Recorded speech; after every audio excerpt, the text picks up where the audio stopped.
இலங்கையின் கொலைக்களங்கள் என்ற தலைப்பில் 4 ஆண்டுகளுக்கு முன்னால் இலங்கையில் நடந்த இறுதிப் போரின் போது நடந்த போர் குற்றம் பற்றி கடந்த ஆண்டு வெளியான சேனல் 4 தொலைக்காட்சியினுடைய ஒரு ஆவணப்படம் உலக அளவில் ஒரு பரபரப்பை ஏற்படுத்தியது.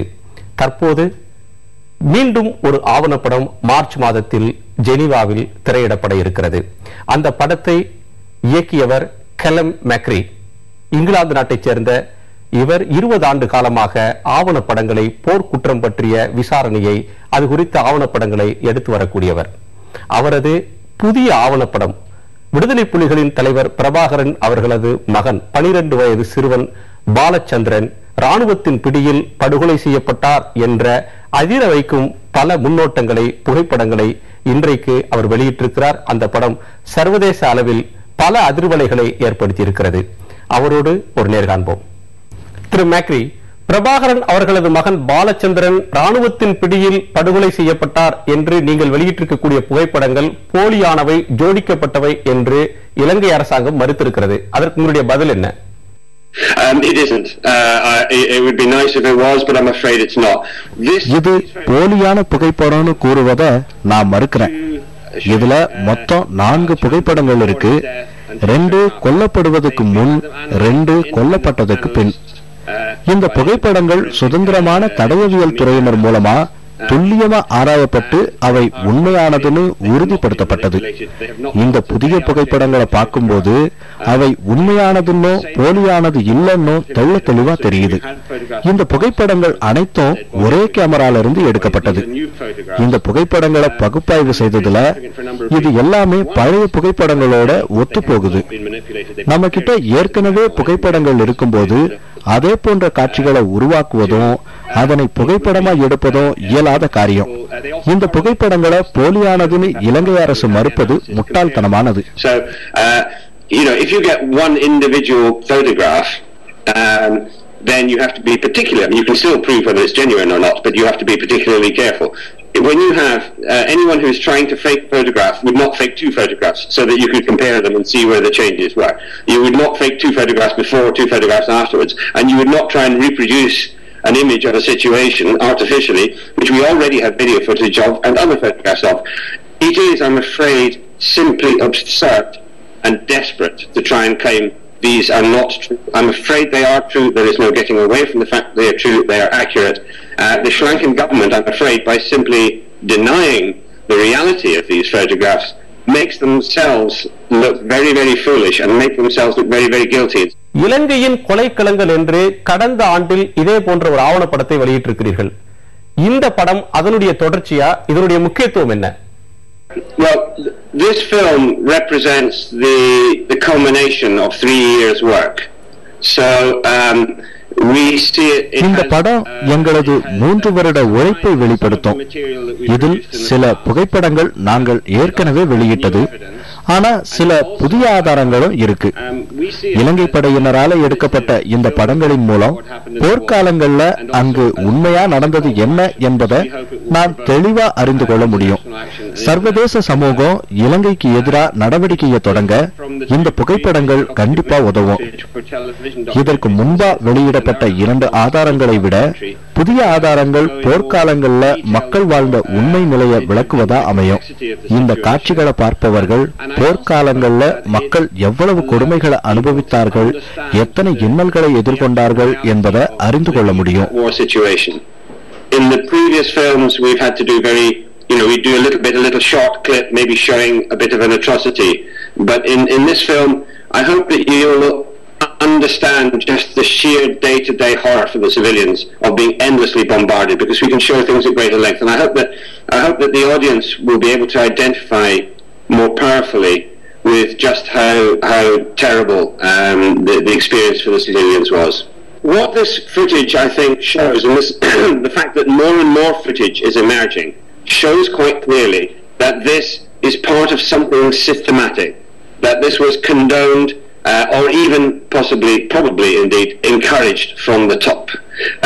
The evidence is so widespread, and the similarities of the executions, the blindfolding, the binding, the use of sexual violence demonstrate a systematic process here, and that suggests that it is approved of, if not actually instructed and ordered from the top. This cannot be dismissed as the act of a few rogue soldiers or a few rogue paramilitaries. This was clearly a problem at the very heart of the operation of the Sri Lankan armed forces. Balachandran படுகொலை தொடர்பான புகைப்படங்களை ஒரு ஆதாரங்களை நீங்கள் வெளியிட்டிருக்கிறீர்கள். இந்த ஆவணப்படத்தில் அது மட்டும்தான் இடம்பெற்றிருக்கிறதா, வேறு ஏதேனும் முக்கியமான ஆவணங்களை இந்த ஆவணப்படத்திலே வெளிப்படுத்த இருக்கிறீர்களா? It's only part. It's one thing. There are a number of. There's quite a few new bits of evidence. There's some very significant new evidence from UN. எங்க கிட்ட இருக்கிற பல ஆதாரங்கள்ல இதுவும் ஒண்ணு. பொதுமக்கள் வாழற பகுதிகளில் குண்டுமழை பொழிந்தது உட்பட போர் நடந்த போது அந்த பகுதியில் இருந்த ஐநா ஊழியர்களால வழங்கப்பட்ட முக்கியமான பல ஆதாரங்கள் எங்க கிட்ட இருக்கு. இந்த சிறுவன் கொல்லப்பட்ட புகைப்படம் மிக முக்கியமானது. கடந்த ஆண்டு இந்த புகைப்படத்தை நாங்க வெளியிட்ட போது எல்லா வகையிலும் அவங்க மறுப்பு தெரிவிச்சாங்க. மேலும் இது பொறுப்பற்ற படை வீரர்கள் யாராவது செஞ்சிருப்பாங்கன்னு நிராகரிக்கப்பட்டுச்சு. மேலும் எகிப்து போரிலும் இது போல நடைபெற்றிருக்குன்னு அவங்க கூறினாங்க. இந்த புகைப்படம் நமக்கு தெள்ள தெளிவா விளக்குறது என்னன்னா, இந்த சிறுவன் உயிருடனேயே பாதுகாப்பா பிடிக்கப்பட்டு குடிநீர் மற்றும் சாப்பிட அவனுக்கு சிற்றுண்டி அளிக்கப்பட்டிருக்கு. அவனை வச்சிருக்கிற இடம் அவனோட உயிருக்கு ஆபத்தான சூழ்நிலையா தெரியல.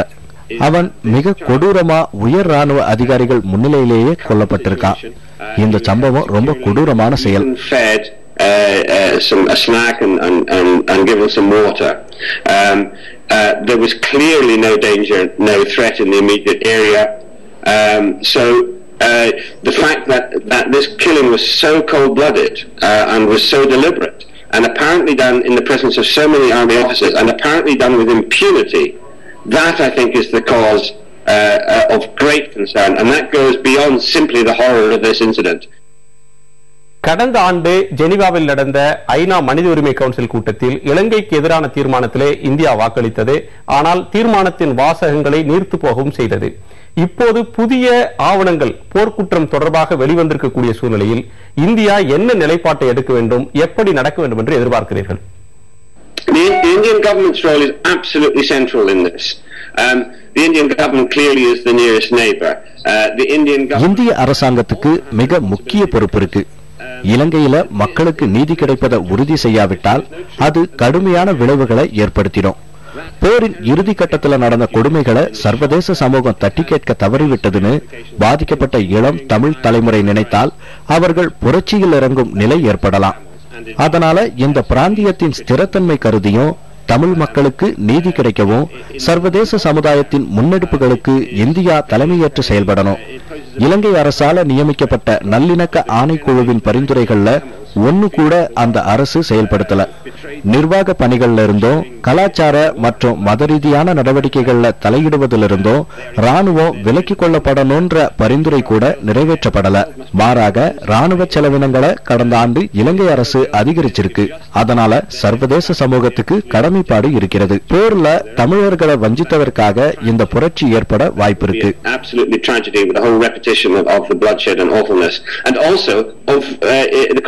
In terms of regional instability, India has to confront this. India has a responsibility for the stability of the region, and it has to be seen to take a lead in bringing justice to this situation. In 2005, this isn't a question of other countries interfering. The Rajapaksa regime will sometimes try to claim that other countries are interfering in their business and they should be allowed to keep it, to solve the problem internally. The problem with that is that the Rajapaksa regime has demonstrated that it cannot do that. It set up the Lessons Learned and Reconciliation Commission, which it said was an internal solution to the problem. That recommended three quite useful things, very important things indeed. It recommended that there should be the military should withdraw from civil administration. It recommended that cultural and religious rights of the Tamils and indeed all religious minorities in Sri Lanka should be respected and observed. And it recommended that there was serious action on disappearances. Not one of those recommendations has been carried out. Last year, army spending, defence spending increased by 25%, and this is in a time which is supposed to be of peace. There has been no realistic action on the disappeared, despite promises constantly made to the relatives. And we saw quite recently in Jaffna students being arrested and held under the Prevention of Terrorism Act for observing Martyrs' Day, for observing cultural and religious ceremonies. So the Sri Lankan government has completely ignored and negated the recommendations of its own commission, which it said was the solution, its own internal solution, when it didn't suit them. And then, of course, the other thing about the lessons learnt is that it simply did not address the war crimes. It said it was not responsible. So in every respect, it has failed. It's failed to implement the good things, and it's failed to confront the real issues. Add to that what we see with the impeachment of the Chief Justice, attacks on the judiciary. The Sri Lankan regime under President Rajapaksa has given up any right or any, it has demonstrated it is neither willing nor capable of investigating these issues. Therefore, the international community has a responsibility to do it, and India needs to lead in that.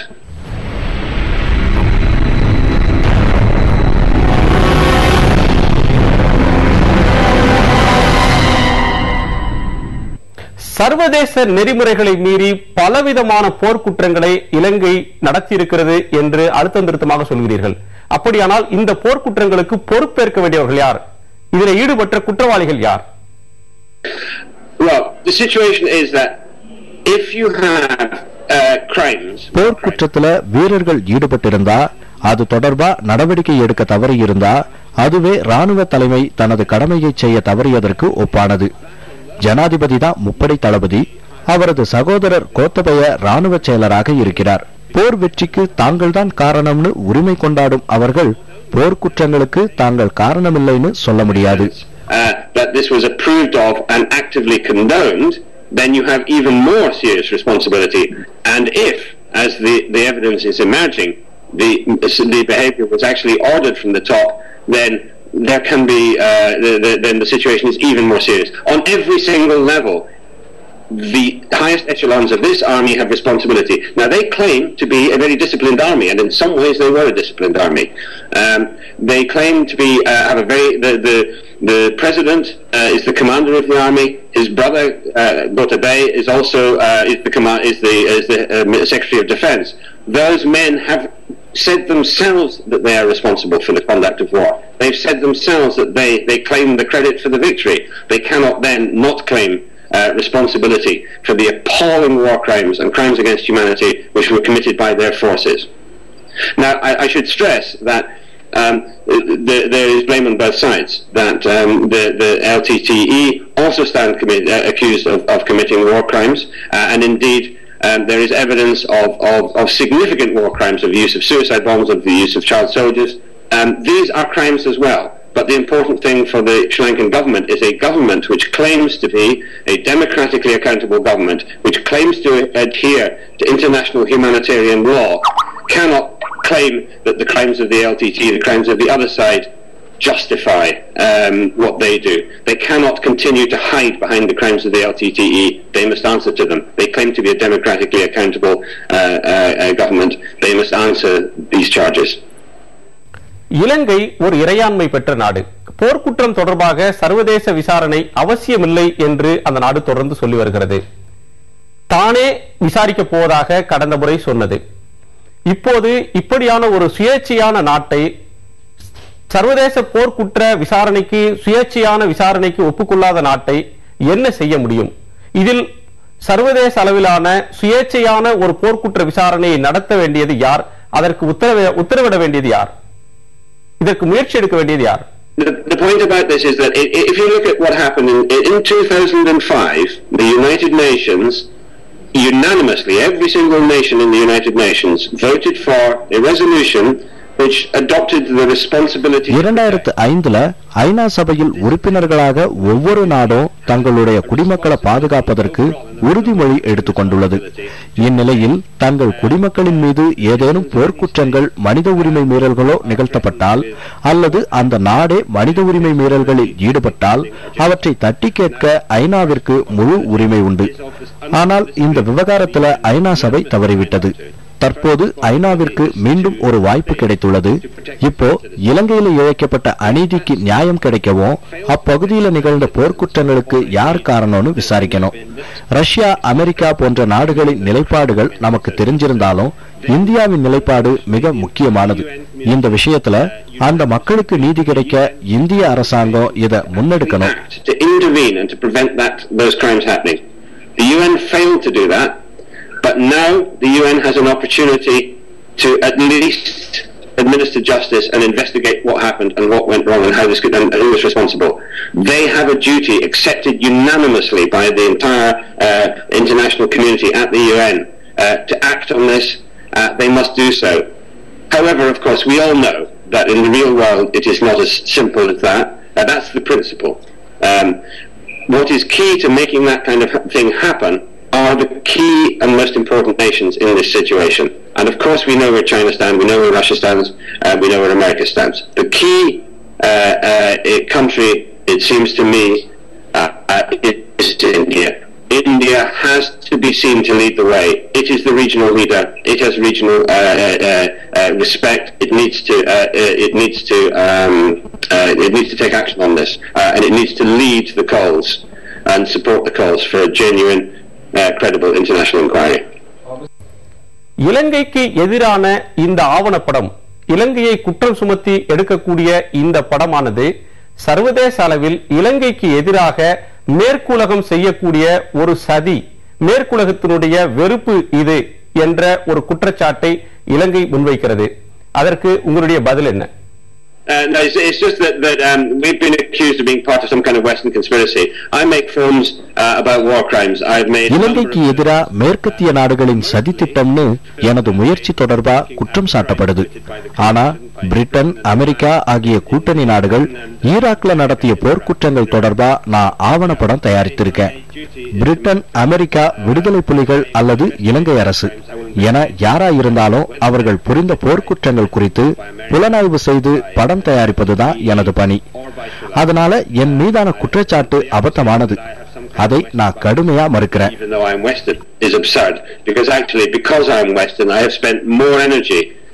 Investigating the crimes of the West than I have of anyone else. So I resent very much when I'm accused of being some kind of Western apologist.